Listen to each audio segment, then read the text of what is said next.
مگر حضرت علی عنہ کا پورا دور خلافت جو تھا وہ جنگوں کی نظر رہا۔ ایک طرف حضرت علی عنہ تھے اور دوسری طرف سیدنا امیر معاویہ رضی اللہ عنہ تھے۔ سیدنا امیر معاویہ رضی اللہ عنہ کا موقف یہ تھا کہ پہلے قاتلین عثمان کو سزا دی جائے پھر آپ خلیفہ بنے۔ حضرت علی عنہ فرماتے تھے کہ مجھے اپنے قدم جمانے دو، پھر میں ان سے حساب لے لوں گا بعد میں۔ تو بہرحال یہ اختلاف بڑھا۔ حدیث مبارکہ میں نبی علیہ السلام نے فئتین عظیمتین، دو بڑے گروہ ہوں گے جن کے درمیان جنگ ہوگی، اس کی آپ صلی اللہ علیہ وسلم نے پہلے سے بشارت عطا فرما دی تھی۔ تو دونوں طرف چونکہ صحابہ تھے تو نبی علیہ السلام نے ان کو فئتین عظیمتین کا لفظ فرمایا۔ یہ نبی علیہ السلام کے الفاظ ہیں۔ بہرحال پھر ایک وقت آیا کہ حضرت علی عنہ بھی شہید کر لیے گئے۔ اس کے بعد سیدنا حسن رضی اللہ تعالیٰ عنہ نے اپنی خلافت کا حق جو تھا وہ حضرت امیر معاویہ رضی اللہ عنہ کو دے دیا۔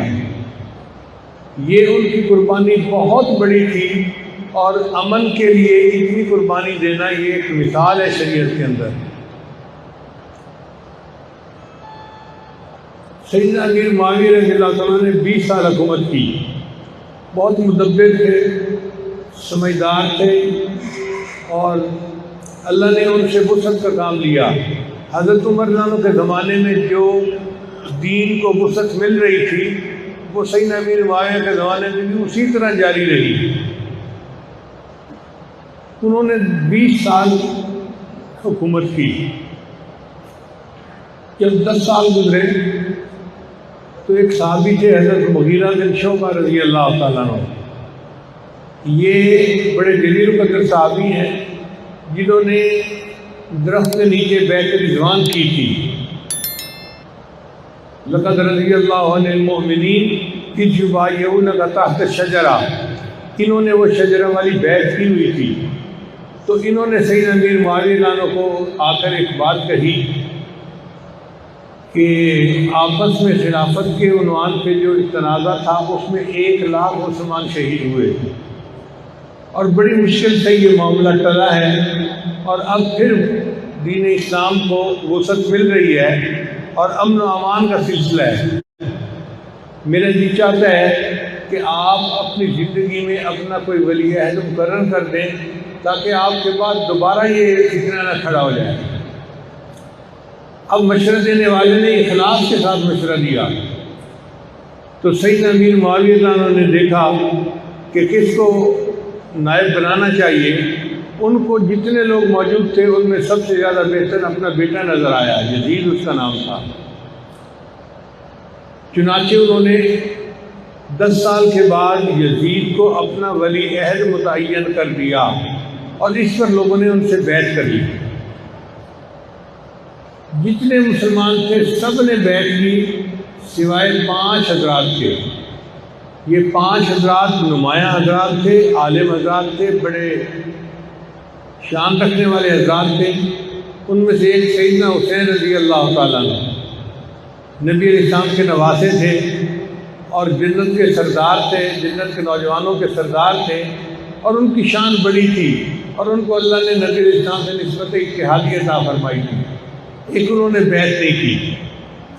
ایک ابو بکر صدیق عنہ کے بیٹے عبد الرحمن بن ابی بکر، وہ بھی جو کہ صدیقی نسبت تھی، ان کو بھی اللہ تعالیٰ نے بڑا علم دیا تھا، انہوں نے بھی بیعت نہیں کی۔ اور تیسرا عبداللہ ابن عباس رضی اللہ تعالیٰ عنہ، یہ امام المفسرین بھی تھے اور نبی علیہ السلام کے بہت قریبی رشتہ دار تھے، انہوں نے بھی بیعت نہیں کی۔ ایک عبداللہ ابن عمر رضی اللہ تعالیٰ عنہ، یہ امام المحدثین تھے، حضرت عمر اللہ عنہ کے بیٹے تھے، اور ان کی علم کی نسبت بہت اونچی تھی، بہت بلند تھی، یہ بڑے علماء صحابہ میں سے سمجھے جاتے تھے۔ اور 5ویں تھے عبداللہ ابن زبیر رضی اللہ تعالیٰ عنہ، یہ سیدنا صدیق رضی اللہ عنہ کے نواسے تھے، زبیر رضی اللہ عنہ کے بیٹے تھے۔ اللہ نے علم میں ان کو بھی اونچا مقام عطا فرمایا تھا، تو ان 5 حضرات نے بیعت نہیں کی۔ اب اللہ کی شان دیکھیے کہ وقت کے ساتھ عبداللہ ابن عبد الرحمن بن ابی بکر فوت ہو گئے، تو باقی 4 حضرات رہ گئے۔ ایک سیدنا حسین عنہ، دوسرا سیدنا عبداللہ ابن زبیر رضی اللہ عنہ، تیسرا عبداللہ ابن عمر اور عبداللہ ابن عباس رضی اللہ عنہ۔ ان چار میں سے دو حضرات نے یہ فیصلہ کیا کہ ہمیں بیعت کر کے اجتماعیت کو مضبوط کر دینا چاہیے۔ چنانچہ عبداللہ ابن عمر رضی اللہ عنہ نے اور عبداللہ ابن عباس رضی اللہ عنہ نے اس کے ہاتھ پر بیعت کر لی۔ اب باقی دو حضرات بچ گئے، ایک سیدنا حسین رضی اللہ تعالیٰ عنہ اور دوسرا عبداللہ ابن زبیر رضی اللہ عنہ۔ عبداللہ ابن زبیر رضی اللہ عنہ کے چاہنے والے مکہ مکرمہ میں بہت زیادہ تھے، اور سیدنا حسین رضی اللہ عنہ کے چاہنے والے تو پوری دنیا میں تھے، لیکن مدینہ میں بہت ہی زیادہ تھے۔ اب عبداللہ ابن زبیر رضی اللہ عنہ نے تو اپنے لیے عافیت اس میں ڈھونڈی کہ میں مکہ ہی میں رہوں گا، مکہ سے باہر نہیں نکلوں گا، تاکہ جو حاکم ہے وہ میرے خلاف کوئی قدم نہ اٹھا سکے۔ اور انہوں نے سیدنا حسین رضی اللہ عنہ کو بھی یہی مشورہ دیا کہ آپ جائیں اور جا کے مدینہ طیبہ کے اندر رہیں، آپ کے جانثار لوگ موجود ہیں، آپ کو وہاں کوئی ہاتھ نہیں لگا سکتا، آپ اپنی آرام کی زندگی گزاریں گے۔ مگر سیدنا حسین رضی اللہ عنہ کا معاملہ اور تھا، ان کو کوفہ کے تقریباً 10-12 ہزار لوگوں کے خطوط ملے، جس میں لوگوں نے کہا کہ جی آپ کوفہ آئیں، ہم آپ کے ہاتھ پر بیعت کرنے کے لیے تیار ہیں۔ اب سیدنا حسین رضی اللہ عنہ کے سامنے اتنے ہزاروں لوگوں کے خط تھے جس کہ مجھے ان لوگوں سے بیعت لے لینی چاہیے۔ اس کے لیے انہوں نے مسلم بن عقیل رضی اللہ عنہ کو بھیجا کہ آپ کوفہ جائیں اور جا کے وہاں کے حالات معلوم کریں۔ چنانچہ مسلم بن عقیل جب کوفہ آئے تو کوفہ والوں نے ان کا بڑا استقبال کیا۔ انہوں نے جوش و خروش دیکھا، کوفہ والوں کے حالات کو دیکھا، تو انہوں نے سیدنا حسین رضی اللہ عنہ کو خط لکھا کہ جی آپ تشریف لائیے، لوگ آپ کے ہاتھ پر بیعت کرنے کے لیے تڑپ رہے ہیں، اور اس وقت بہت ضروری ہے آپ کا آنا۔ جب حاکم وقت کو پتہ چلا کہ کوفہ کے لوگ تو سیدنا حسین رضی اللہ عنہ سے بیعت کرنا چاہتے ہیں، تو اس نے کوفہ کے حاکم کو بدل دیا، ابن زیاد کو کوفہ کا گورنر بنا دیا۔ اب یہ ابن زیاد بڑا سخت طبیعت کا آدمی تھا، اس نے آ کر تقریریں کی اور لوگوں کو ڈرایا دھمکایا کہ تم اگر حاکم وقت کی بات نہیں مانو گے، تمہارے ساتھ سختی کریں گے، یہ کریں گے، یہ کریں گے، اور لوگ سہم گئے۔ چنانچہ لوگوں نے اپنی رائے بدل لی۔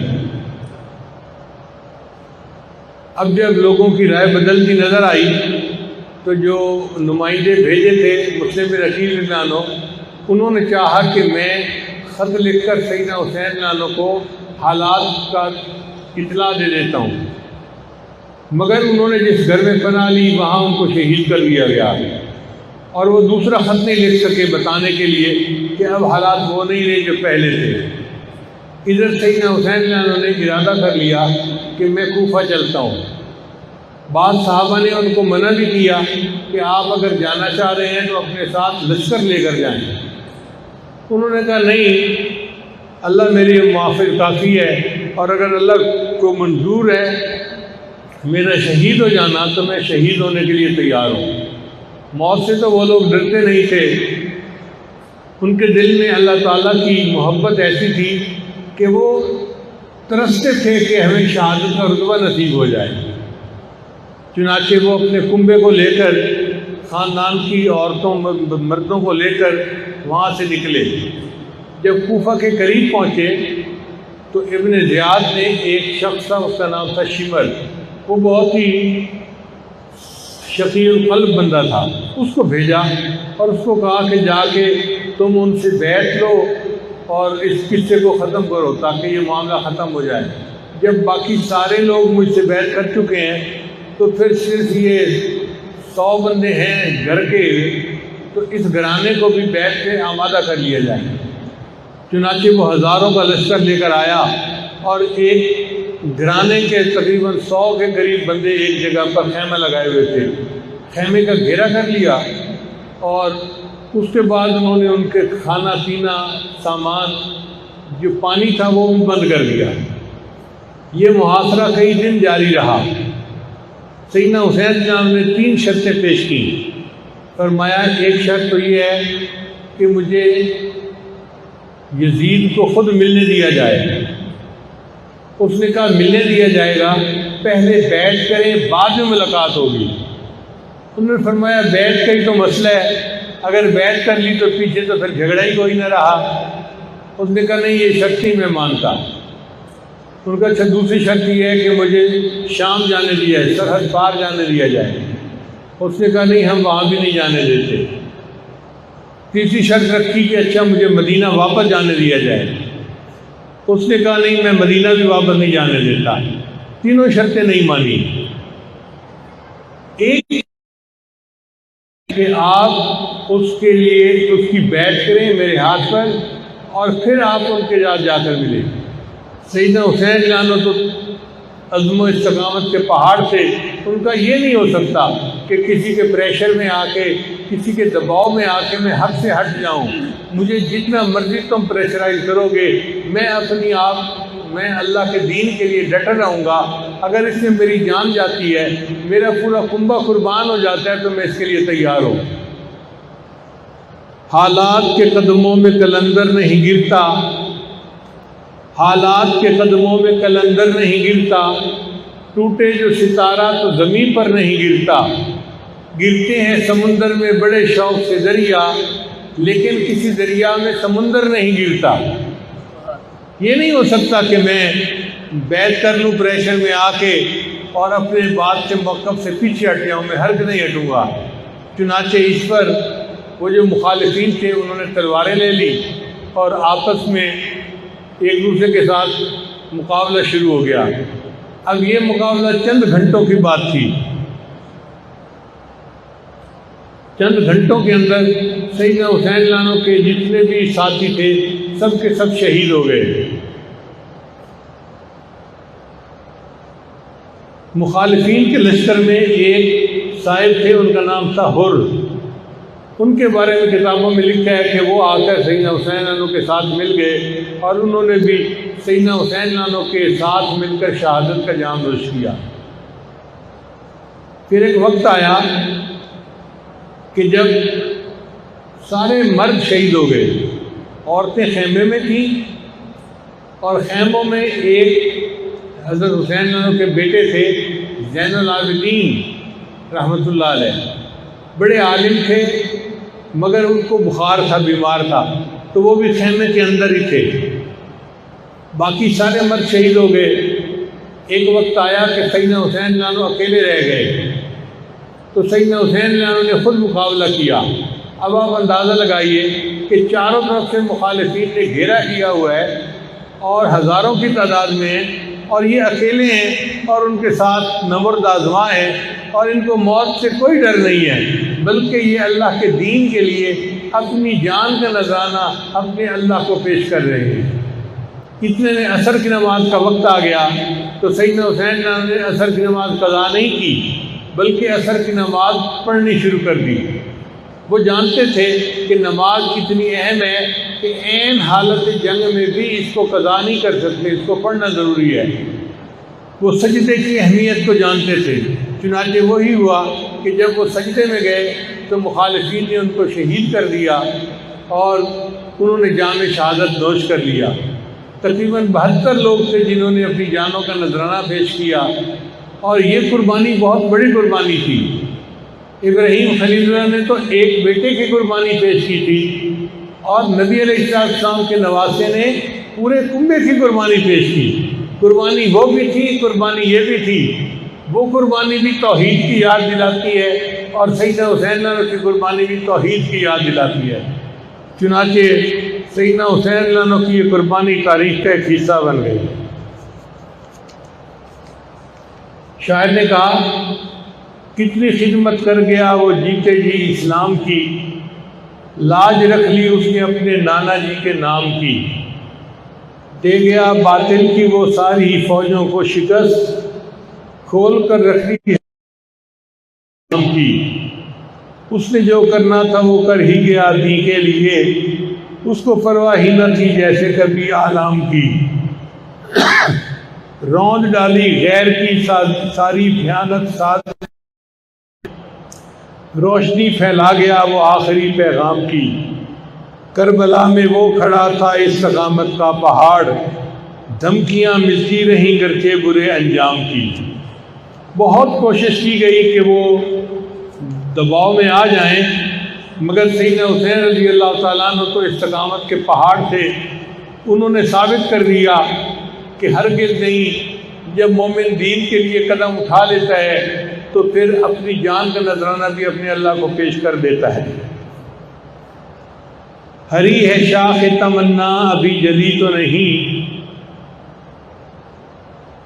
دبی ہے آگ جگر کی مگر بجھی تو نہیں، جفا کی تیغ سے گردن وفا شعاروں کی، کٹی ہے برسر میدان مگر جھکی تو نہیں۔ مومن کی گردن کٹ سکتی ہے مگر باطل کے سامنے جھک نہیں سکتی۔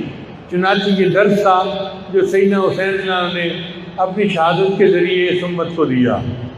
حدیث مبارکہ میں آتا ہے کہ شہید کے خون کا پہلا قطرہ جب زمین پر گرتا ہے اللہ تعالیٰ اس کے سارے گناہوں کو معاف فرما دیتے ہیں۔ پھر حدیث مبارکہ میں آتا ہے کہ اللہ تعالیٰ جنتیوں سے جنت میں پوچھیں گے کہ کیا تمہیں کسی اور چیز کی ضرورت ہے؟ تمہیں کوئی چیز جو مزہ دیتی ہو اور نہ تمہارے پاس موجود ہو تو وہ چیز مجھے بتاؤ۔ تو جنتی کہیں گے نہیں یا اللہ، آپ نے جو دیا ہمیں ہر نعمت یہاں موجود ہے، بس ہمیں اور کسی چیز کی ضرورت نہیں ہے۔ مگر شہید اس میں کھڑا ہوگا اور شہید کہے گا کہ یا اللہ، نعمتیں تو ساری یہاں موجود ہیں، لیکن ایک نعمت وہ تھی کہ دنیا میں جب میں نے آپ کے نام پہ اپنی جان قربان کی تھی، جو لطف اور مزہ مجھے اس میں آیا تھا وہ مجھے جنت میں بھی نہیں آ رہا۔ تو میرا دل یہ چاہتا ہے اوہ یا ثم اقتل، مجھے آپ پھر زندہ کر دیں، پھر میں شہید کیا جاؤں، پھر زندہ کر دیں، پھر میں شہید کیا جاؤں۔ تو شہید کو اللہ تعالیٰ ایسی لذت عطا فرماتے ہیں کہ وہ جنت میں بھی تمنا کرے گا کہ مجھے زندہ کیا جاتا اور مجھے دوبارہ شہید کیا جاتا۔ چنانچہ حدیث مبارکہ میں آتا ہے قیامت کے دن اللہ تعالیٰ شہیدوں کو حکم دیں گے کہ شہید میرے عرش کے قریب آ جائیں۔ اگر کسی شہید کے راستے میں حضرت ابراہیم خلیل اللہ بھی کھڑے ہوں گے تو ابراہیم خلیل اللہ راستہ چھوڑیں گے تاکہ وہ شہید اللہ کے عرش کے قریب ہو جائے، اللہ کے عرش کے قریب ہو جائے۔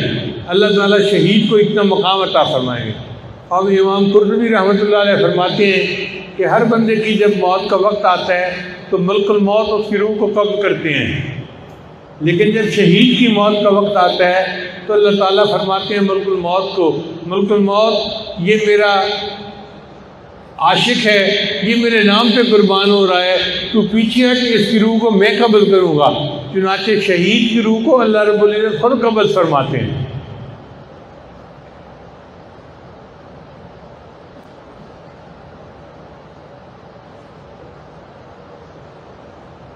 سیدنا حسین خانوں نے پوری امت کو یہ سبق دیا جس کو ایک شاعر نے اشعار میں یوں کہا ہے، تم یوں ہی سمجھنا کہ فنا میرے لیے ہے، تم یوں ہی سمجھنا کہ فنا میرے لیے ہے، پر غیب میں سامان بقا میرے لیے ہے۔ اللہ کے رستے کی جو موت آئے مسیحا، اکثیر یہی ایک دوا میرے لیے ہے۔ کیا غم ہے جو ہو ساری خدائی بھی مخالف، کافی ہے اگر ایک خدا میرے لیے ہے۔ توحید تو یہ ہے کہ خدا حشر میں کہہ دے، یہ بندہ دو عالم سے خفا میرے لیے ہے۔ ایک اللہ کے لیے اپنی جان کو قربان کر دینا اور دین کو اپنی جگہ کے اوپر سلامت رکھنا، یہ بہت بڑی کامیابی تھی۔ آج لوگ تقاریر میں رافضی حضرات بہت عجیب و غریب قسم کی حکایتیں سناتے ہیں۔ ان حکایتوں کا راوی کون ہے پوچھا کریں ذرا۔ آپ بتائیں کہ جتنے سیدنا حسین عنہ کے حامی تھے وہ تو سارے شہید ہو گئے، خود سیدنا حسین عنہ بھی شہید ہو گئے، تو مرد تو کوئی تھا نہیں جو ان باتوں کی روایت واقعات کی بعد میں کرتا۔ باقی رہ گئی عورتیں، تو عورتیں خیموں میں تھیں۔ اب خیمے میں عورتیں ہوں اور باہر کشتی ہو رہی ہو دو بندوں کی تو عورتوں کو پتہ بھی چلتا ہے باہر کیا ہو رہا ہے. وہاں تو گھیرے کے اندر جنگ ہو رہی تھی تو کسی کو کیا پتا کہ باہر کیا ہو رہا ہے. اور اگر کوئی مرد تھا تو زین العابدین تھے جو بیمار تھے اور خیمے کے اندر تھے تو وہ بھی ان باتوں کی روایت نہیں کر سکتے. اس سے پتہ چلتا ہے کہ جتنی روایات کربلا کے بارے میں ہیں وہ ساری کی ساری یزیدی فوجیوں کی ہوئی ہیں اور انہی کی روایتیں بیان کی ہوئی ہیں. اس کے اندر کوئی حقیقت نہیں ہے. ان روایات کے پیچھے مت جائیں. بس یہ ذہن میں رکھیں کہ اللہ کے محبوب صلی اللہ علیہ وسلم نے اپنے نواسے کو دین کی قربانی کے لیے ایسی تربیت دی تھی کہ ان کے نواسے نے دین کی خاطر پورا کنبہ قربان کر کے دکھا دیا. اس کو علامہ اقبال نے یوں کہا ہے غریب و سادہ و رنگین ہے داستان حرم. کہ حرم کی داستان غریب کا مطلب ہوتا ہے انوکھی, 1 in million, اس کو غریب کہتے ہیں. غریب و سادہ اور رنگین, رنگین سے مراد یہ کہ خون بہا ہے. غریب و سادہ اور رنگین ہے داستان حرم, نہایت اس کی حسین ابتدا ہے اسماعیل. اس کہانی کی ابتدا اسماعیل علیہ السلام سے شروع ہوئی کہ انہوں نے اللہ کے نام سے اپنی جان قربان کی تھی, اور اس کی انتہا سیدنا حسین لانا پہ ہوئی کہ سیدنا حسین لانا نے اپنا پورا کنبہ قربان کروا دیا تھا. اس میں کوئی شک نہیں کہ سیدنا حسین لانا کی قربانی بہت بڑی قربانی ہے. اللہ تعالیٰ ہمیں سیدنا حسین لانا کے ساتھ سچی محبت عطا فرمائے اور جنت میں ان کے قدموں میں جگہ عطا فرمائے. نبی رسول نے فرمایا الحسین منی و انا من الحسین. یہ نبی علیہ السلام کے ساتھ سچی نسبت اتحادی ہونے کی دلیل ہے ان کے بعد.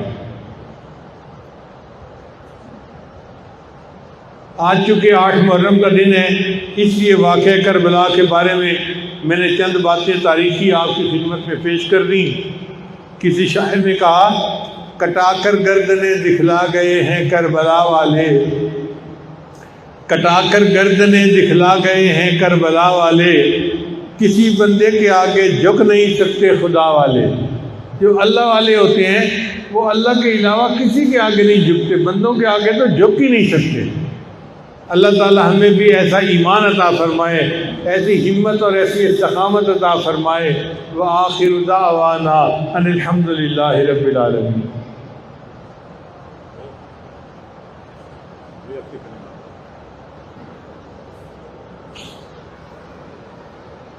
بہت سارے حضرات دور قریب سے بیٹھ کے لیے آئے ہوئے ہیں. یہ آج توبہ کے کلمات پڑھائے گا, آپ سچے دل کے ساتھ پیچھے پیچھے پڑھتے جائیے. بسم اللہ الرحمن الرحیم. لا الہ الا اللہ محمد الرسول اللہ. آمنت باللہ وملائکتہ وکتبہ ورسلہ والیوم الآخر والقدر خیرہ وشرہ من اللہ تعالی والبعث بعد الموت. آمنت باللہ کما ہوا باسمائہ وصفاتہ وقبلت جمیع احکامہ اقرار باللسان وتصدیق بالقلب. اشہد ان لا الہ الا اللہ واشہد ان محمدا عبدہ ورسولہ. استغفر اللہ ربی من کل ذنب واتوب الیہ برحمتک یا ارحم الراحمین. ان کلمات کو پڑھنے سے بیت ہو چکے ہیں. چند معمولات ہیں جن کو کریں گے تو اللہ تعالیٰ دل کو منور کریں گے. پہلا عمل 100 مرتبہ استغفار صبح شام پڑھنا. دوسرا عمل 100 مرتبہ درود شریف صبح شام پڑھنا. تیسرا عمل قرآن مجید 1 پارہ تلاوت روزانہ کرنا. چوتھا چلتے پھرتے ہر وقت دل میں اللہ کو یاد کرنا، اس کو وقوف قلبی کہتے ہیں۔ اور پانچواں عمل ہے مراقبہ۔ مراقبے کا طریقہ یہ ہے کہ جب نماز پڑھ کے فارغ ہوں تو تھوڑی دیر کے لیے اللہ کی طرف متوجہ ہو جائیں، آنکھیں بند کر لیں، یہ سوچیں کہ اللہ کی رحمت آ رہی ہے، دل میں سما رہی ہے، دل کی ظلمت اور سیاہی دور ہو رہی ہے، اور میرا دل اللہ اللہ اللہ کہہ رہا ہے۔ انشاءاللہ یہ چند منٹ کا مراقبہ دل میں اللہ کی محبت کو پیدا کرے گا اور آپ خود اس کی حرارت کو محسوس کریں گے۔ اللہ تعالیٰ سب کو اپنے مقبول بندوں میں شامل فرمائے۔ جزاکم اللہ۔